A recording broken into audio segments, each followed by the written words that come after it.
Hello and welcome everyone to the daily news analysis of 7th of November 2023। तो important article Hindu newspaper से पहला जो है governors delaying crucial bill a matter of concern says supreme court. More light, less sound. Then the cult of operational superiority from Israel to India. We are the challenges for the new police government. Sorry, what are the challenges for new police government? India, Bhutan to discuss new routes of regional connectivity. Modi, Iranian President Raisi discuss Gaza crisis. Then, odd even vehicle rotation scheme to return in Delhi.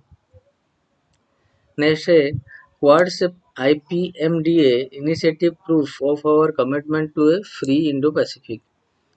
Hiral Samaria is Chief Information Commissioner. Then China urges Myanmar to cooperate to maintain stability on border. In the Sikkim floods, wake a trail of hazard lie in wet science का page है. The Earth's interior may hold relics of moon forming mega impact. ये भी science का page है. One by one देखते हैं. Government governors delaying crucial bill a matter of concern says Supreme Court. The Supreme Court on Monday expressed acute displeasure at governors holding back key bills, especially in non-BJP ruled states such as Punjab, Tamil Nadu, Kerala, and Telangana, until state government approach to the top court for judicial intervention. This is a serious issue we should look into. Why should parties be made to approach the Supreme Court for the governor to act? We are a democracy in operation since the birth of the constitution. These are matters to be sorted out between the governors and chief ministers. We will ensure that the constitution is compiled with Chief Justice of India D.Y. Chandrachud heading a three-judge bench observed. Do soul searching. The Chief Justice said it was a time everybody, including Governor and Chief Minister, did a little bit of soul searching. The governors should not be oblivious of the fact that they are not elected by the people, he noted. The bench was hearing a petition filed by the Punjab government accusing the governor of sitting on seven key bills related to subjects including fiscal and state affiliated colleagues.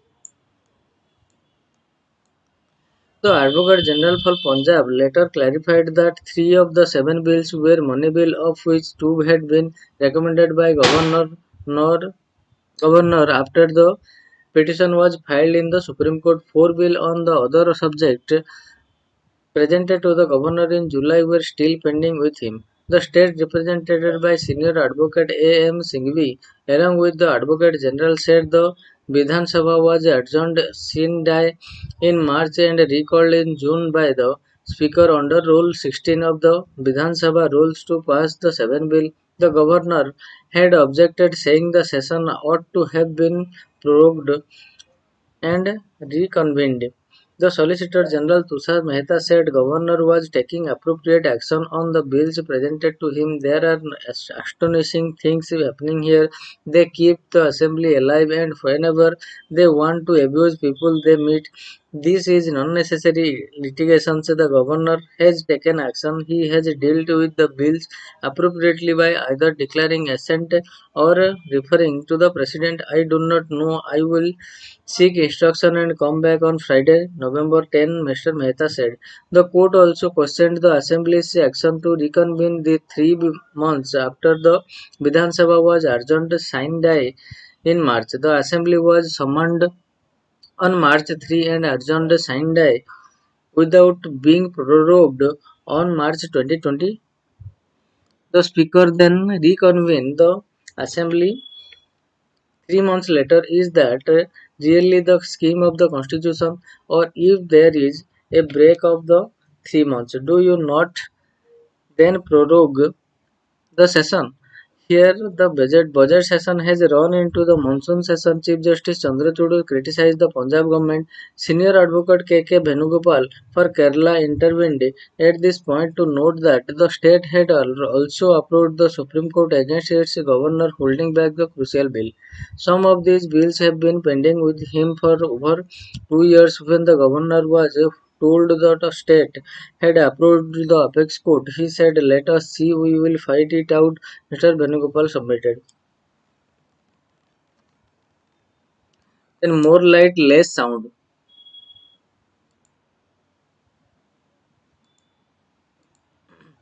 The Festival of Lights should not be allowed to degenerate into a festival of noise.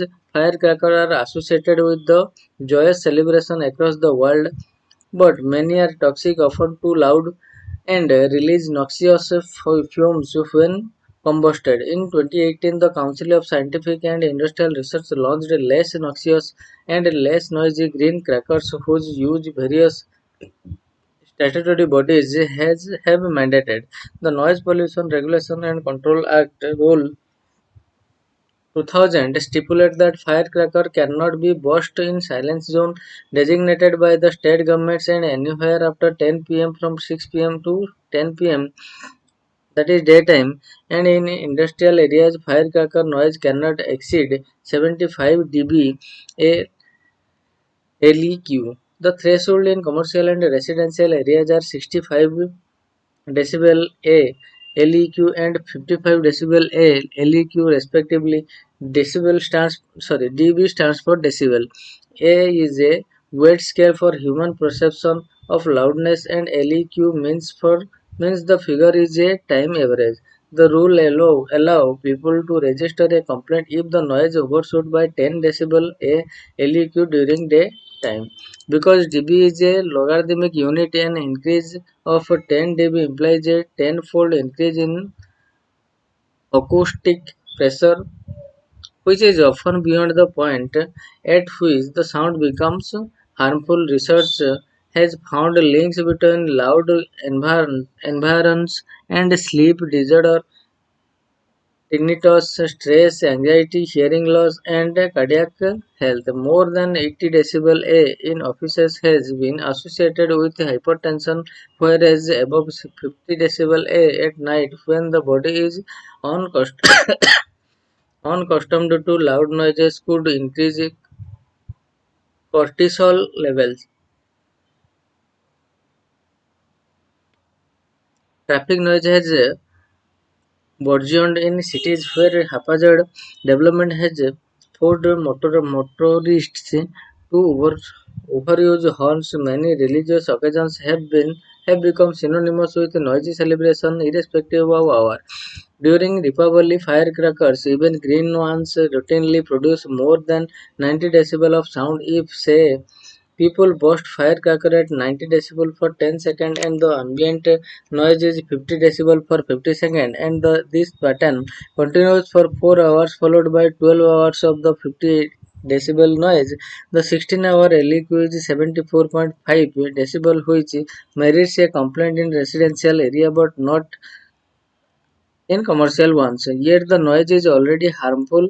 Different loudness zones are also seldom publicly demarcated, while some places are both residential and commercial. The rules are unclear about the sanctions to be meted out to offender. Enforcement remains obscure, so focusing on marginal improvement to firecracker before every festival is becoming a red herring. India's noise is a public health crisis. If firecrackers are not to worsen matters, governments must prevent the production of violative firecrackers altogether, and cities must improve public access to noise data and adopt noise mitigation targets. The next is the cult of operational superiority from Israel to India.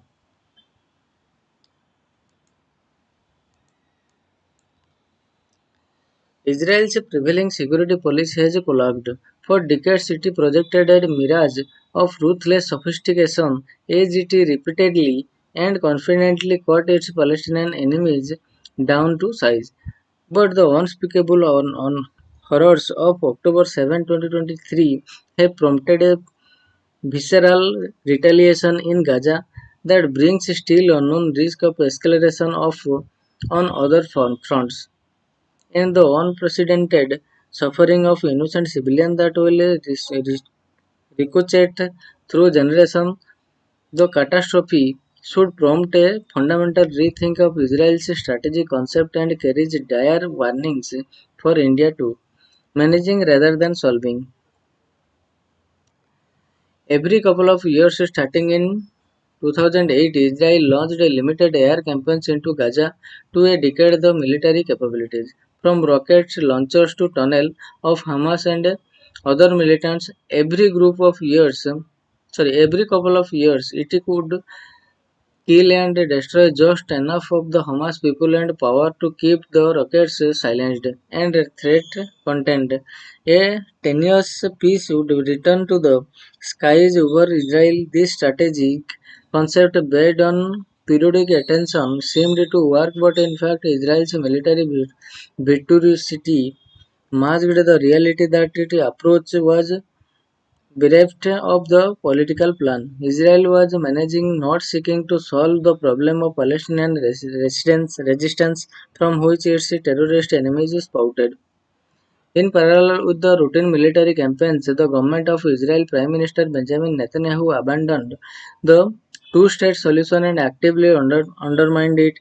His, his cynical ploy was to sabotage politics by strengthening extremists such as Hamas at the expense of the more credible and popular Palestinian forces, especially the Palestinian Authority that nominally ran the West Bank. Mr. Netanyahu sought to keep the Palestinians hopelessly divided the PA weak and to thereby sell the political process for addressing the Israel-Palestinian dispute, and he succeeded. Managing a strategic threat through purely military means can work until the adversary finds a way in. Israel's strategic concept of periodic attention only ever addressed Palestinian groups' capabilities, never their political intent. It was based on an assumption of unaccessible Israel power, a belief that operational superiority alone can deliver strategic effects. Indeed, Israel's operational superiority does provide something of a guarantee. Hamas poses no existential threat to Israel. But short of that, as Hamas showed on October 7, a weaker and highly resolved enemy can still inflict untold physical harm, let alone massive national dislocation, relying on a cult of operational superiority while ignoring the problem's political roots. Invite the adversary to hold fast to its unshakable belief, clinging cling to violence as the only mode of politics, and to keep trying until it finally lands a meaningful blow. This should sound familiar to Indian ears. India's handling of Pakistan for almost a decade aside from some initial failures, the Narendra Modi government has treated Pakistan as little more than an irritant to an unstoppably rising India in defense matters. This has included some commendable efforts facing a more urgent threat on the China border in 2021. India res- resuscitated the line of control ceasefire, and it tasked a dedicated Pakistan facing strike course to China border. More could done to right-size the military's focus on Pakistan, which for decades has been a sink of resource and military attention. But India was also seduced by the cult of operational superiority.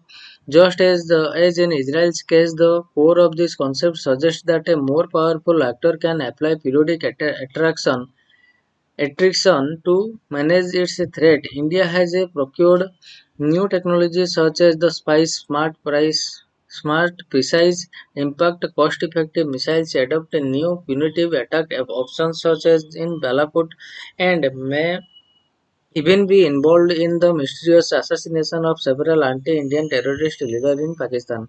Perhaps unsurprisingly, some or all of these impressive capabilities are products of India's closer relationship with Israel. They make India stronger, but by themselves they only enable us successful tactics, not effective strategies. Meanwhile, India has rejected the notion of addressing the threat politically. New Delhi abrogated Jammu and Kashmir's autonomous status in 2019, signaling that the Kashmir dispute is now irrevocable, non-negotiable, and maintains that it will not reopen talk with Pakistan as long as cross-border terrorism exists. This seems like a reasonable position. India has a thriving economy, is a diplomatically quoted by the world, and brims with the promise of technology-fueled dynamism. Why should we get bogged down in a torturous process?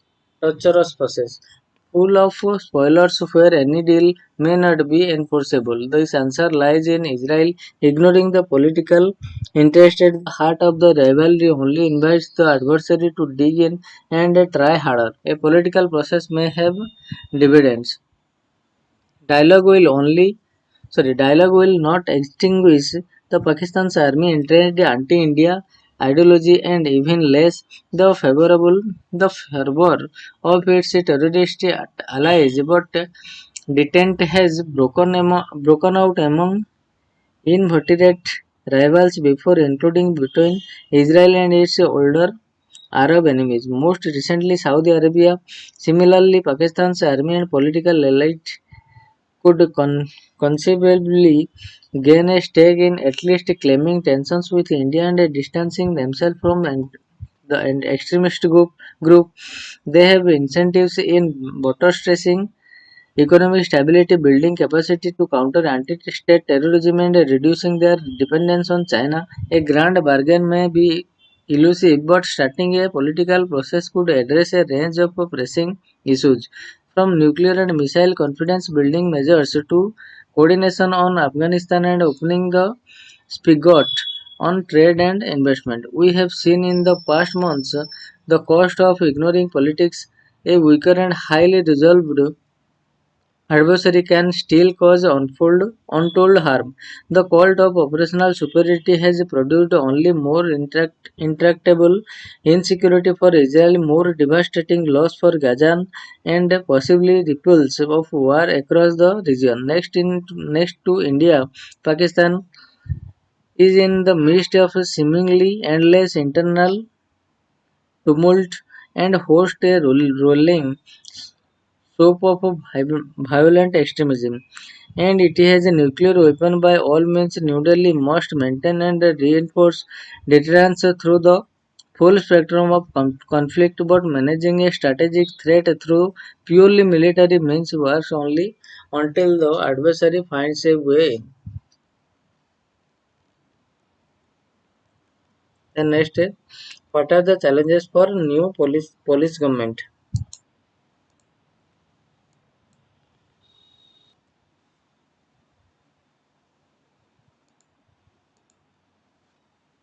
The people of Poland handed a resounding majority to a multi-party opposition coalition in the parliament's lower house Sejm on October 15 in a record 17.4% turnout.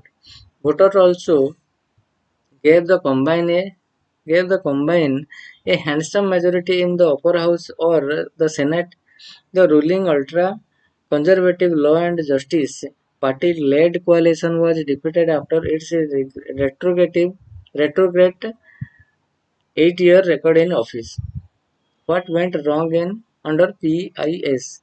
The hallmark of PIS rule has been to deploy its electoral majority to redefine the police nation in its own radically right-wing and populist image. Early in its tenure, the government ruled out generous welfare benefits especially targeted at children and young mothers, although their long-term sustainability had been questioned by many economists. In 2016, the government piloted a contentious legislation to impose a total ban on abortion, forcing thousands on to the streets in protest. The public outcry pushed the government to back down, but only momentarily. In 2020, the Constitutional Tribunal set aside provisions of the 1993 law that allowed abortion in case of fatal disability, triggering further protests. The tribunal tightens the existing law by providing exemption to the termination of pregnancies only involving rape, incest, and risk to the mother's health. PIS has also attacked the LGBT community as an affront to the country's traditional family values. The government also legislated sweeping provisions to empower politicians to control lower courts. The Constitutional Tribunal and the body that appoints judges, a brazen move in 2018, saw one third of Supreme Court's judges being forcibly retired by the time the move was rescinded under pressure from the European Court of Justice. The body had been packed with PIS loyalists. In 2021, the ECJ saved a fine of 1 million euros per day when the government defied an order to revoke measures designed to withdraw immunity of judges from prosecution deemed inconvenient. Despite repeatedly falling foul of Europe's top court, Poland's constitutional tribunal ruled in a case brought by the Prime Minister Mateusz Morawiecki that parts of the EU law were not compatible with the constitution. The verdict was at the variance with the principle of primacy of EU law over national legislation and binding nature of ECJ ruling on member states. Brussels dubbed the ruling a breach of European values and has withheld Warsaw's application for COVID-19 recovery money worth billions of euros and equally large regional development funds. What happens now? As is the single largest party in the new parliament, PIS would be invited to form a government by President Andrzej Duda, but few expect it to muster a majority. The baton would then pass on to Donald Tusk, Poland's former prime minister and co-founder of the center-right civic platform, the principal constituent in the vic- victorious opposition civic coalition. The others in this grouping are the third way alliance of the centrist and agrarian parties and the leftist Liuka. All of these parties are united in their pro-EU stance. The new government is not expected to be sworn in before December. What are the government's priorities? Foremost, the government under Mr. Tusk has to brace itself to navigate a political landscape that has been seriously hiated by the policies of the past 8 years. PIS commands a not inconsiderable vote share of 35% in the lower house of the incoming parliament. Conversely, tackling issues on the EU stage appears less daunting for the new government. To begin with, Mr. Tusk is a familiar face in Brussels, where he had until 2019 ably headed the European Union Council, the forum that gathers the head of the governments of the 27 member bloc. Within days of the October election, the putative premier was the Brussels to unblock billions of euro of the Poland's EU development funds that were frozen consequent to Warsaw's conflict over compliance with the EU's rule of law procedures.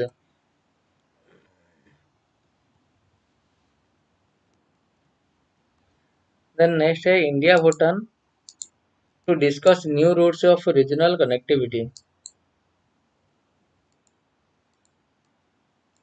India and Bhutan agreed to discuss new routes of regional connectivity and upgrade border and immigration posts to support Bhutan's fifth king Jim Kheser Namgyel Wangchuk's plan for the smart city at Gelpu on the border between Bhutan and Assam after his meeting with Prime Minister Narendra Modi in the New Delhi on Monday.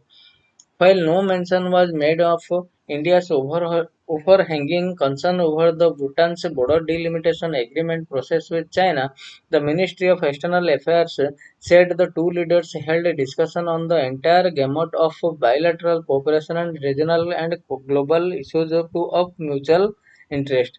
Apart from a decision to go ahead with the final survey for the 58-kilometer cross-border rail link between the Gelpu and the Kokrajhar in Assam to be built by India, the two sides agreed to explore a second rail link for about 18 kilometers between Samste in Bhutan and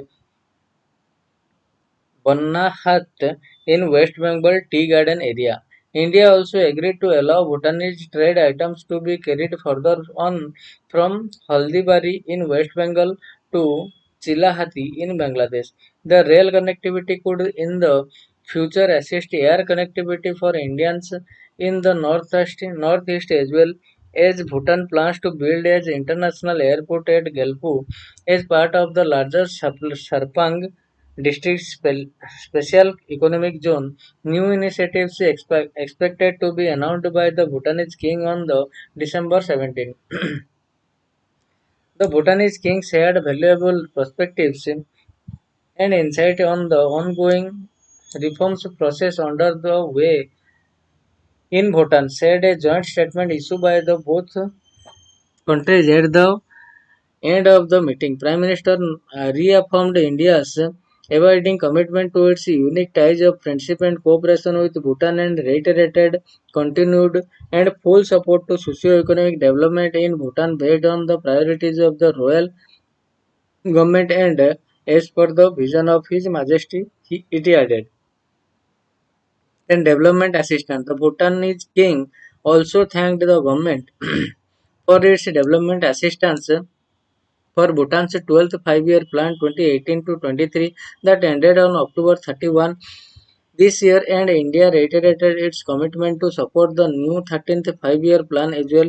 Apart from the go-ahead for the two short-distance cross-border rail link projects, India and Bhutan agreed to designate the Darang Samdap Junkahar border crossing between Assam and Bhutan's less developed southeast eastern district as an immigration checkpost so as to allow third country nationals to enter and exit as well for enhancing connectivity and promoting tourism, the joint statement said.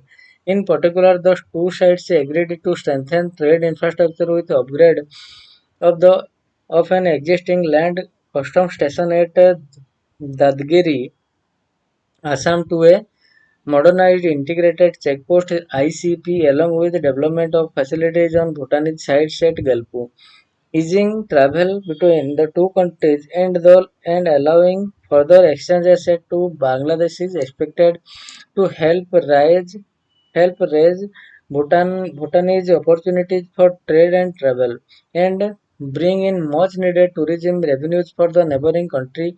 Bhutan's economy, which has been hit by the COVID pandemic and after effects of the very strict lockdown in the country, is expecting to grow by a modest 4.3% lower than the sub-regional average and is expected to face a long-term impact due to a net out migration by its youth who are seeking educational and jobs in other countries, low forex reserves and a major public debt with an estimated 125% government debt to GDP ratio in 2022, largely made up of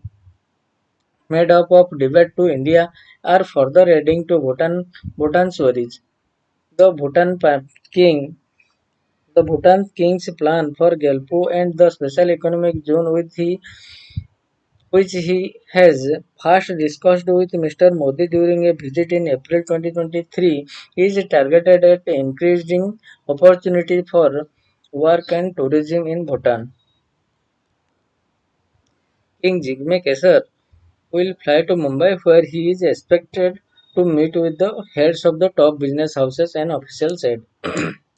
Then Modi, Iranian President Raisi discussed Gaza crisis, continuing high level in international conversation on the Israel-Hamas conflict, Prime Minister Narendra Modi on Monday spoke with Iranian President Syed Ibrahim Raisi. The two leaders discussed the situation in Gaza and the progress on the Chabahar port.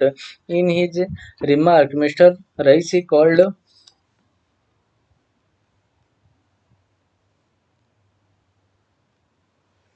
for an immediate ceasefire and argued that the situation in Gaza will have extra regional consequences. Good exchange of perspective with President Raisi of Iran on the difficult situation in West Asia and the Israel-Hamas conflict, terrorist incidents, violence, and the loss of civilians' lives are serious concerns. Preventing escalations, ensuring continued humanitarian aids, and early restoration of peace and stability are important. Important. Welcomed the process in the progress in our bilateral cooperation, including on the Chabahar port, said Mr. Modi. The Iranian leader described the Israeli bombing of hospitals, schools, mosques, churches, and residential areas as unacceptable from the point of view of any human being. Then odd even vehicle rotation scheme to return in Delhi. As air pollution in Delhi touched about 18 times the limit set by the World Health Organization on Monday. Environment Minister Gopal Rai announced that the government would implement an odd-even vehicle rotation scheme in the city from November 13 to 20 to reduce air pollution. Mr. Rai said that to prioritize the health of school children, the government had decided to suspend in-person classes in all schools except for students of classes 10 and 12. Schools in Delhi up to class 5 were initially closed till November 10, and now it has been extended to include a class 6 to 9 and 11. Online classes can continue. There is no bar on the board exam for a class 10 and 12, he said. The minister said the odd even system would be implemented anticipating a spike in air pollution after Deepavali. After studying the situation following the implementation, a decision would be taken on the future course of action, he added. The decisions were taken at a meeting chaired by the Chief Minister Arvind Kejriwal earlier in the day. The odd even scheme entails allowing vehicles whose registration number ends in the even digits to play on even dates, and those with odd digits to play only on odd dates. On odd days, only vehicle with license plates ending in 1357 and 9 will be allowed, while on the even days, vehicle with numbers ending with 0246 and 8 will be allowed to operate. The scheme has been implemented multiple times in the past in Delhi to check the rising air pollution, including the 2019 on Sunday. The Commission for Air Quality Management in NCR and the adjoining areas CAQM directed that the state government may consider additional emergency measures such as an odd even schemes criticizing the move. Delhi BJP President Birendra Sachdeva said the odd even scheme has no scientific research basis or data to support its effectiveness. He said that by bringing in the odd even scheme, the Kejriwal government was punishing Delhi's for its own failure to curb pollution causes such as crop residue burning and clearing dust and construction debris from roadside. Air pollution rises in Delhi and many other parts of North India during winter, mainly due to meteorological factor, but pollution from stubble burning adds to it. Meanwhile, air pollution in Delhi continued to be in the severe category on Monday, according to Central Pollution Control Board data.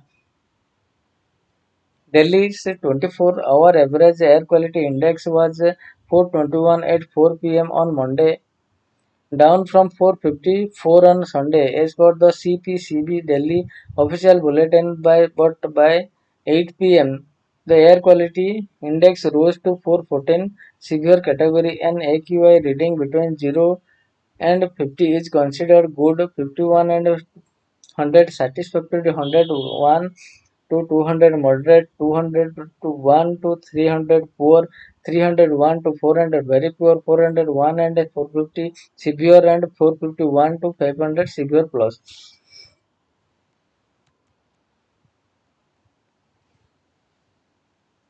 Then Quad's IPMDA initiative proof of our commitment to a free Indo-Pacific. The Indo-Pacific Maritime Domain Awareness IPMDA initiative announced by the Quad grouping is a testament to the commitment to a free, open, inclusive and rule-based Indo-Pacific Navy. Chief Admiral R. Harikumar says, stressing that building networks and partnership will be instrumental in ensuring the security and stability of the Indian Ocean region. On force modernization, he said the Navy is on track to have 170 to 180 ships and submarines by 2028. The initiative IPMDA seeks to establish a comprehensive system for monitoring and securing maritime activities in the Indo-Pacific, ensuring the safety of critical sea lines of communication and promoting cooperation among like-minded nations in the region. Admiral Harikumar said in a conversation with the Hindu on the sidelines of the 4th Goa Minister Maritime Conclave held in Panji from October 29 to 31. We understand the significance of this region for global peace and prosperity, and we are dedicated to working with our Quad partners and other regional nations to make the Indo-Pacific a safer and more stable place for all. The IPMDA was announced by the Quad groupings comprising India, Australia, Japan, and US at the Tokyo Summit in early 2022 to track dark shipping and build a faster, wider, and more accurate maritime picture of near real-time activities in partners' waters, integrating three critical regions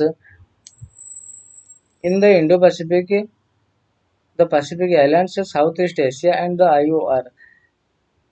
66, 66 out of 68 ships under construction are being built at Indian shipyards. Further 24 ships under contract conclusion will similarly be indigenous. Our aim is for the Navy to be fully Atmanirbhar by 2047, Admiral Harikumar said. Need for readiness to a question on lesson from the recent events from the standoff with China in eastern Ladakh, the conflict in Ukraine, and now in West Asia. Admiral Kumar said these events serve as a stark reminder of the need for resilience and readiness. These crises have also highlighted the importance of maintaining a versatile naval force that can secure our maritime interests, including energy and trade routes, as well as supply chain vulnerabilities, he stated. On the biennial GMC, Admiral Kumar said it had emerged as a critical platform for fostering cooperation and addressing maritime security challenges in the IOR, establishing for of a robust mechanism for information sharing, such as through the Indian Navy's Information Fusion Center for Indian Ocean Region (IFC-IOR), located at Gurugram, had greatly improved the situational awareness in the region. Sharing of intelligence and information also contributed to enhance the maritime domain awareness. This has not only improved maritime security but also allowed for a better management of marine resources and environmental protection, he said.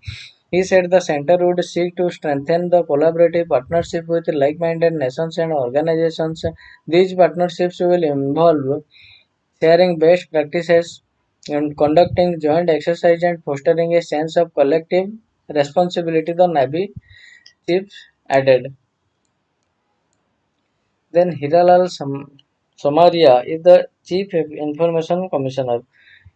Information Commissioner Hiralal Samaria was on Monday sworn in as the Chief Information Commissioner (CIC) by the President Draupadi Murmu. He is the first person from the Dalit community to hold the post. Vice President Jagdeep Dhankar, Prime Minister Narendra Modi, and Union Minister of State for the Personnel Jitendra Singh were among those who attended the swearing in.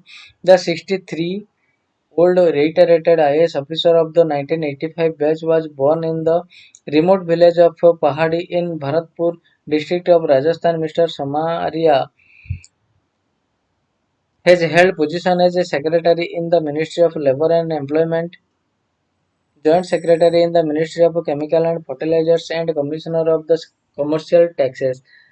Telangana. He was sworn in as an information commissioner in the Central Information Commission on November 7, 2020. The post of a CIC had been lying vacant since October 3 following the completion of YK Sinha's tenure on October 30. The Supreme Court asked both the center and the state governments to take steps to fill vacant posts in the CIC and the State Information Commission. After taking charges, Mr. Samaria administered the oath of office to two Information Commissioner Anandi Ramalingam and Vinod Kumar Tiwari and the Central Information Commission.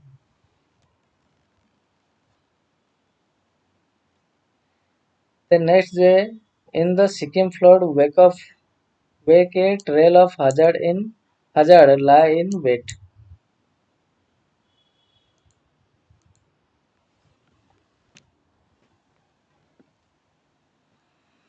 The South Lohanak Lake in the Himachal state of Sikkim breached on the night of October 3, resulting in a glacial lake outburst flood that ravaged four districts. At least 42 people died as a result of 77 more are still missing. More than a month after the disaster, the lake remains a potential hazard, says scientists. The South Lohanak Lake is located in North Sikkim and at an altitude of 5,200 meters, according to the scientists. The current interpretation of the floods, which relies heavily on satellite data, suggests that on October 3 night a slope failure occurred along the lateral moraine, a mass of debris and rocks on the lake's left bank. Primary research found that some of the landslide material scraped the glacier terminus. Most of it hit the lake, creating an impulse wave that moved towards the lake's narrow front end. It widened the lake outlet, resulting in a partial breach, said Asim Setter, a mountain hazard specialist who is currently studying the Gulf GLOF and has authored research articles predicting different GLOF scenarios for the South Lohanak Lake. There was also a probably overtopping as water moved over the moraine along the lake's outlet. The result was a gulf that affected around 88,400 people in the Sikkim, Mangan, Gang- Gangtok, Pyongyang, and Namche district. The lake is one of the largest and the fastest growing glacial lakes in Sikkim and has been a potential hazard for several years now. Dan Sugar, a geomorphologist from the University of Calgary in Canada, who is currently conducting research on the GLOF, noted that before the flood, the lake's area was 1.62 square kilometer, and after water being drained out in the GLOF, the area dropped to 1.46 square kilometer. Dr. Satar said while the lake level was lowered due to the flood, it did not drain completely. A lot of water still remains in the lake, making it a potential hazard, adding to the existing hazard weeks after the disaster. There have been continuous landslide along the slope that first failed on October 3, Dr. Sugar added. When the flood gushed through the valley, it triggered a landslide about 30 km downstream of the South Lohanak Lake, which blocked the river, forming a landslide demand lake. After reviewing satellite image, Dr. Satar surmised that the lake had not drained even by the November 1. Considering the risk of sudden release of water downstream, it requires monitoring. What caused the GLOF? The Sikkim government has been claiming that the GLOF was triggered by a cloudburst. In fact, Sikkim State Disaster Management Authority's daily reports on death and damages continue to call the flood cloudburst induced. The National Disaster Management Authority's October 4 press release also called the event a likely combination of excess rainfall and a gulf. However, according to the G.N. Raha, who heads the meteorological center in Gangtok, the possibility of either a cloudburst of or extreme rainfall triggering the Gulf is very low. The 10 weather stations across the North Sikkim recorded light to moderate rainfall for the period of GLOF. Dr. Raha said on monitoring of October 4, the station of Lachen, almost 46 km from the South Lonak Lake, recorded only 6.7 mm rainfall for 24 hours. He said, however, scientists continues to analyze meteorological data for the accurate information regarding the role of rainfall in the Gulf. Researchers are also currently checking whether earthquakes tremor could have triggered the Gulf. How did the disaster happen? The disaster downstream of the lake was not caused solely by the GLOF but by a cascade of several events. One of the most affected places was Chungthang, a town around 62 km from the lake where the dam of Sikkim's biggest hydropower project, the 1200 megawatt Tista 3 broke water from the damaged reservoir combined with the GLOF leading to even more destruction downstream of the dam. While the reservoir's gross storage capacity was 5.08 million cubic meters, the volume of water stored in it at the time of the disaster is currently not known. Further downstream of the Tista 3, two more hydropower projects were damaged. The 510 megawatt Tista 5 and 500 megawatt Tista 6 that is under construction. In the Tista basin, where bluffs are evident, placing mega dams was a bad decision, said Mayalmit Lepcha, an activist associated with the affected citizen of Tista, a collective of Sikkim's citizens protesting against harmful dams on Tista River for more than a decade and a half. The lack of early warning also proved to be detrimental, she said. Maximilian van Wyck de Vries, an assistant professor of physical geography at the University of Nottingham, UK, said that at the South Lohanak Lake, a large section of the lateral moraine was moving for many years preceding the collapse at a rate of several meters per year. Prior analysis of a possible landslide, which can be inferred using satellite imagery, would have guided glacial lakes management efforts and infrastructure planning in the Tista Basin, he said. On October 13, the Indian Space Research Organization ISRO National Remote Sensing Center published satellite images showing a large deposit of sediment and several landslides along the path of the flood, especially in and around the Chungtang Dam.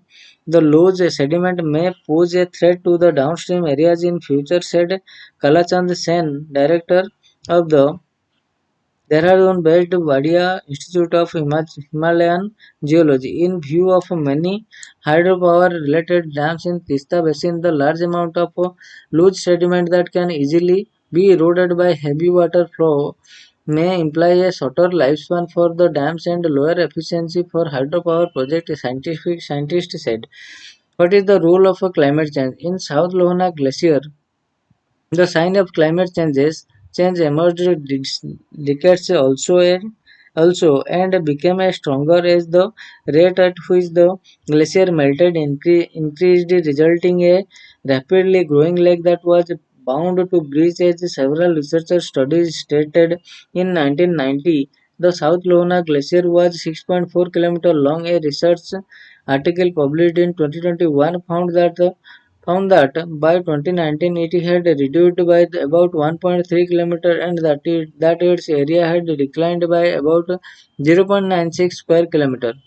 In 1976, the South Lohanak Lake area was a mere 0.20 square kilometer according to a research article published in 2018.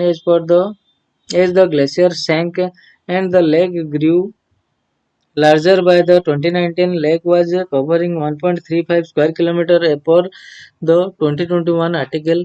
Globes are natural, but the rapid increase in the lake's size as a result of the glacier's accelerated melting tied closely to anthropogenic climate warming, said Dr. VWDB, as he prefers his last name of the University of Nottingham. Anil V. Kulkarni, distinguished scientist at the Bengaluru-based Indian Institute of Science Divecha Center for Climate Change, said the lake rapid expansion might have weakened the permafrost that was holding the moraines, which would have been one of the important agents behind the slope failure on October 3. Then last आज का जो article है, the arts interior में hold relics of moon forming mega impact.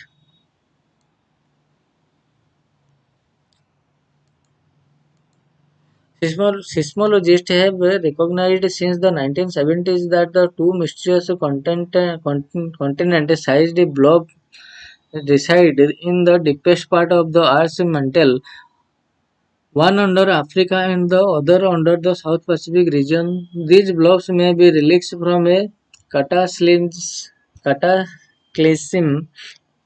early in our planet's history, hypothesized to have spawned the moon. The collision between primordial Earth and a Mars-sized object called Theia, researchers have said.